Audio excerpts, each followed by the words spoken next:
जसं आपण काल सांगितलंय की काही ठिकाणी रेड अलर्ट वगैरे होणार आहे, मराठवाड्यामध्ये सुरुवात करेल, हा त्याप्रमाणे त्याने सुरुवात केलेली आहे. हम्म तर आजच्या रेड अलर्ट मध्ये परभणी जिल्हा पूर्णपणे आहे. हा बीड जिल्ह्याचा माजलगाव कडील पट्टा सुद्धा आहे, माजलगावचा सेलूकडील पट्टा सुद्धा आहे, गंगाखेड, पालमचा पश्चिमेकडील भाग, तसेच जिंतूर वगैरे भाग आज रेड अलर्ट मध्ये आहे, पण दक्षिण बाजू असणार आहे जिंतूरची. हम्म सेलू पर्यंत रेड अलर्ट कव्हर करणार आहे आणि हम्म परतूर घनसावंगीमध्ये सुद्धा आज संध्याकाळपर्यंत पाऊस येणार आहे 4-5 वाजेपर्यंत. हा हम्म.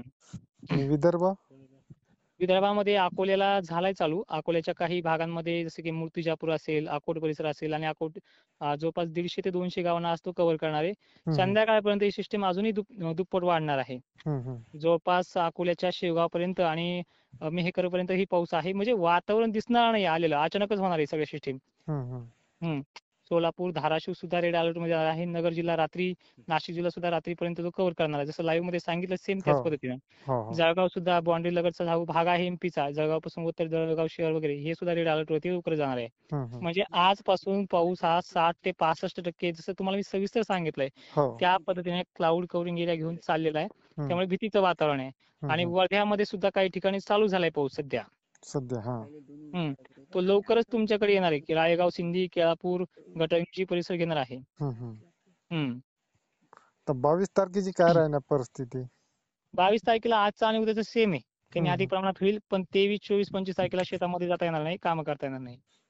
ते 23-24 ला जास्त राहील. हो. आणि याच्यामध्ये सोलापूर, कोल्हापूर सुद्धा लवकरच आहे. सोलापूरला रेड अलर्ट बनणार आहे. पंढरपूर, साताऱ्यामध्येही काही ठिकाणी रेड अलर्ट बनणार आहे. अहमदनगरला सुद्धा रात्रीच्या वेळेपर्यंत बंद, संभाजीनगरचे पण बरेच भाग घेईल. दुपारही काही पैठण वगैरे भागांमध्ये होईल पश्चिम साईडला. म्हणजे कंडिशन खूप आहे आजची, दिसणार नाही लवकर, शेतकऱ्यांना अक्षरशः पाऊस येणार नाहीये, पण खूप खतरनाक कंडिशन आहे. जीवाचं रान करावं लागणार आहे, विजा पाहिल्या कीच घरी पाहावं लागणार आहे, एवढी परिस्थिती आहे. हो का? नगर जिल्हा संध्याकाळपर्यंत घेईल तो. हो, कारण तिकडे पावसाची खूप आवश्यकता आहे. आता सध्या भीती आहे सावंत, अहमदपूर पासून पश्चिम भागामध्ये जे काही परळी वैजनाथची जी साईड आहे यांना भीती आहे. आणि परभणी आणि परळी वैजनाथचा गंगाखेडची जी पश्चिम बाजू आहे समजा, ह्या भागामध्ये माजलगाव पर्यंत धोका जास्त आहे. हो का? विजांचा पाऊस पडणार. विजांचा पाऊस पडणार आणि धोका खूपच आहे. भीती म्हणजे ती यांच्या भागामध्ये खूपच. वडवणी परिसर वगैरे, माजलगाव पट्टा खूपच खतरनाक आहे.